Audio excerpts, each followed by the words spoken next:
लक्ष्मीनाथसमारम्भां नाथयामुनमध्यमाम् अस्मदाचार्यपर्यन्तां वन्दे गुरुपरम्परां श्रीमत्काशपदुग्धवारिधिविदुं वेदान्तविद्वत्वरं श्रीरामानुजयोगिपुङ्गवगुणाध्यानेन सन्मार्गदं श्रीनारायणयोगिपादविनुतं ख्यातं गुणैरुत्तमै ವಿಶ್ವಕ್ಸೇನ ಗುರುತ್ತಮಂ ಬುಧವರಂ ವಂದೇ ಮುದಾತಾನ್ವಯಂ.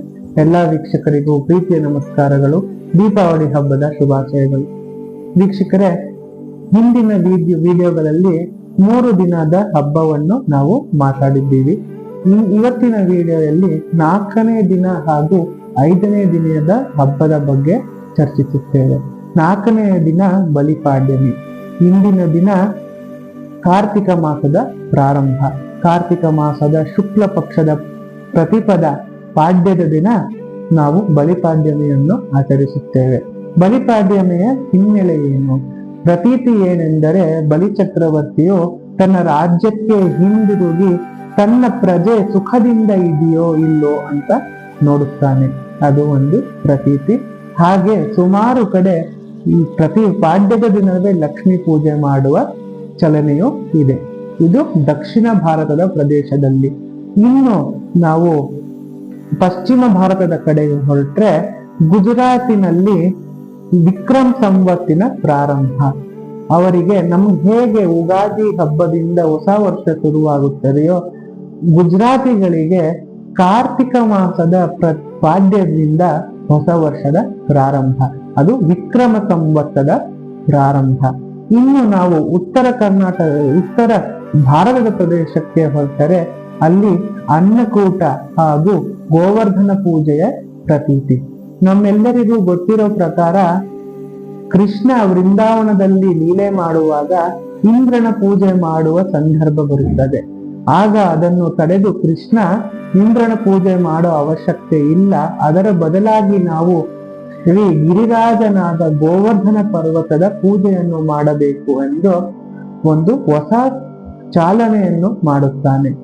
ಅದೇ ಪ್ರತೀತಿಯಲ್ಲಿ ನಾವು ಉತ್ತರ ಭಾರತದ ಕಡೆಗೆ ಸುಮಾರು ಪ್ರದೇಶಗಳಲ್ಲಿ ಗೋವರ್ಧನ ಪೂಜೆಯನ್ನು ಇಂದಿಗೂ ಆಚರಿಸುತ್ತಾರೆ. ಇನ್ನು ಅನ್ನಕೂಟ ಉತ್ಸವ ಏನು? ಅನ್ನಕೂಟ ಉತ್ಸವ ಏನೆಂದರೆ, ಅವತ್ತಿನ ದಿನ ಕೃಷ್ಣನಿಗೆ 56 ಪ್ರಕಾರದ ನೈವೇದ್ಯಗಳು ಮಾಡುವ ಉತ್ಸವ. ಈ 56 ನೈವೇದ್ಯದ ಹಿನ್ನೆಲೆ ಏನು?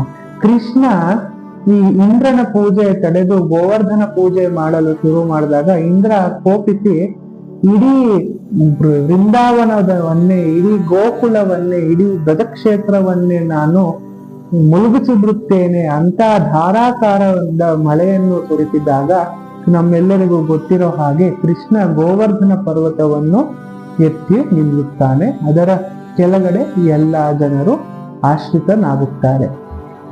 ಅದನ್ನ ಅವನು 7 ದಿನ ಎತ್ತಿ ಇಟ್ಟಿರ್ತಾನೆ. ಕೃಷ್ಣನಿಗೆ ಯಶೋದೆ ದಿನಕ್ಕೆ 8 ಸಾರಿ ಊಟ ಮಾಡಿಸ್ತಿದ್ಲಂತೆ. 7 ದಿನ ಕೃಷ್ಣ ಊಟ ಮಾಡಕ್ಕಾಗದೆ ಆ ಗೋವರ್ಧನ ಪರ್ವತವನ್ನು ಎತ್ತಿ ಹಿಡಿದಿದ್ದ ಕಾರಣ, ಆ 8ನೇ ದಿನ ಆ ಪರ್ವತವನ್ನು ಇಳಿಸಿ ಹೊರಗೆ ಬಂದಾಗ, ನನ್ನ ಮಗ 7 ದಿನದಿಂದ ಏನೂ ತಿಂದಿಲ್ಲ ಅಂತ ತಾಯಿ ಯಶೋದೆಯ ಮಮತೆಯಿಂದ 56 ಪ್ರಕಾರದ ನೈವೇದ್ಯವನ್ನು ಮಾಡಿ ಕೃಷ್ಣನಿಗೆ ಅರ್ಪಿಸುತ್ತಾಳೆ. ಅದೇ ಕಾರಣದಿಂದ ಇವತ್ತಿಗೂ ಸಹ ಕೃಷ್ಣನಿಗೆ 56 ಪ್ರಕಾರ ನೈವೇದ್ಯ ಮಾಡುವ ಪ್ರಚಲನೆ ಇದೆ. ಇದು ನಮ್ಮ ಭಾರತ ಪ್ರದೇಶದಲ್ಲಿ ಪ್ರತಿಪದೆಯ ದಿನದಂದು ಹಬ್ಬ ಆಚರಿಸುವ ಹಿನ್ನೆಲೆ. ಇನ್ನು ದ್ವಿತೀಯ ದಿನಕ್ಕೆ ಬರುವುದು ಕಾರ್ತಿಕ ಶುಕ್ಲ ಪಕ್ಷದ ದ್ವಿತೀಯ ದಿನದಂದು ನಾವು ಯಮದ್ವಿತೀಯವನ್ನು ಆಚರಿಸುತ್ತೇವೆ. ಯಮರಾಜ ಹಾಗೂ ಯಮುನೆ ಅಣ್ಣ ತಂಗಿಯರು. ಈ ಹಬ್ಬ ಅಣ್ಣ ತಂಗಿಯರ ಭ್ರಾತೃತ್ವವನ್ನು ಎತ್ತಿ ಹಿಡಿದು ತೋರಿಸುತ್ತದೆ. ಇದರ ಹಿನ್ನೆಲೆ ಏನೆಂದರೆ, ಯಮುನಾ ದೇವಿಯು ಯಮರಾಜನನ್ನು ತನ್ನ ಮನೆಗೆ ಬಂದು ನನ್ನ ಆತಿಥ್ಯವನ್ನು ಸ್ವೀಕರಿಸುವಂದು ಆಗ್ರಹಿಸುತ್ತಾಳೆ. ಆ ಆತಿಥ್ಯವನ್ನು ಸ್ವೀಕರಿಸಲು ಯಮರಾಜನು ಯಮುನಾ ದೇವಿಯ ಮನೆಗೆ ಇಂದಿನ ದಿನ ಬರುತ್ತಾನೆ ಎಂದು ಪ್ರತೀತಿ. ಈ ಉತ್ಸವವನ್ನು ನಾವು ಅಣ್ಣ ತಂಗಿಯರ ಉತ್ಸವವೆಂದು ಆಚರಿಸುತ್ತೇವೆ. ಎಲ್ಲ ಅಣ್ಣ ತಮ್ಮಂದಿರು ತನ್ನ ಅಕ್ಕ ತಂಗಿಯರ ಮನೆಗೆ ಹೋಗಿ ಆತಿಥ್ಯವನ್ನು ಸ್ವೀಕರಿಸಿ ಅವರಿಗೆ ಉಡುಗೊರೆಯನ್ನು ಕೊಟ್ಟು ಈ ಹಬ್ಬವನ್ನು ಆಚರಿಸಬೇಕು. ಇದು 4ನೇ ದಿನ ಮತ್ತು 5ನೇ ದಿನದ ಉತ್ಸವದ ಬಗ್ಗೆ ಮಾಹಿತಿ. ನಿಮ್ಮೆಲ್ಲರಿಗೂ ನಮ್ಮ ವಿಡಿಯೋಗಳು ಇಷ್ಟ ಆಗ್ತಾ ಇದೆ ಅಂತ ಭಾವಿಸುತ್ತಿದ್ದೇವೆ. ನಿಮ್ಮ ಪ್ರೋತ್ಸಾಹ ಹಿಂಗೆ ಸಿಗ್ಲಿ ಅಂತ ಆಶಿಸುತ್ತೇವೆ. ನಿಮ್ಮ ಪ್ರೋತ್ಸಾಹದಿಂದಲೇ ನಮಗೆ ಒಂದು ಶಕ್ತಿ ಸಿಗುತ್ತದೆ. ನಿಮ್ಮೆಲ್ಲರಿಗೋಸ್ಕರ ನಮ್ಮ ಸನಾತನ ಧರ್ಮದ ನಮ್ಮ ಹಬ್ಬಗಳ ಬಗ್ಗೆ ನಿಮ್ಮೆಲ್ಲರಿಗೋಸ್ಕರ ಒಂದು ಇನ್ಫಾರ್ಮೇಶನ್ ಅನ್ನು ತರುವ ಒಂದು ಶಕ್ತಿ ಸಿಗುತ್ತದೆ. ನಿಮ್ಮ ಪ್ರೋತ್ಸಾಹದಿಂದಲೇ ಇದು ಸಾಧ್ಯ. ಸೊ ನಿಮ್ಮೆಲ್ಲರಲ್ಲೂ ನಾವು ಕೇಳ್ಕೊಳ್ಳೋದು ಏನಂದ್ರೆ, ದಯವಿಟ್ಟು ನಮ್ಮ ವಿಡಿಯೋಗಳನ್ನು ಲೈಕ್ ಮಾಡಿ, ಶೇರ್ ಮಾಡಿ, ಸಬ್ಸ್ಕ್ರೈಬ್ ಮಾಡಿ. ಹಾಗೆ ನಮಗೆ ಕಮೆಂಟ್ಗಳಲ್ಲಿ ತಿಳಿಸಿ ಈ ವಿಡಿಯೋಗಳನ್ನು ನೀವು ಏನ್ ಇಷ್ಟಪಡ್ತಾ ಇದ್ದೀರಾ ಅಂತ. ಶ್ರೀಮತೆ ರಮ್ಯಜಾ ಮಾತು ಮುನೀಂದ್ರಾಯ ಮಹಾತ್ಮನೆ ಶ್ರೀರಂಗವಾಸಿನೇ ಭೂಯಾತ್ ನಿತ್ಯಂ ನಿತ್ಯ ಮಂಗಲಂ ಮಂಗಲಂ ಯತಿರಾಜಾಯ ಶ್ರೀಭಾಷಾಮೃತಾಯಿನೇ ಸೌಲಭ್ಯ ಪರಿಪೂರ್ಣಾಯ ಮಹಾಪೂರ್ಣಾಯ ಮಂಗಲಂ.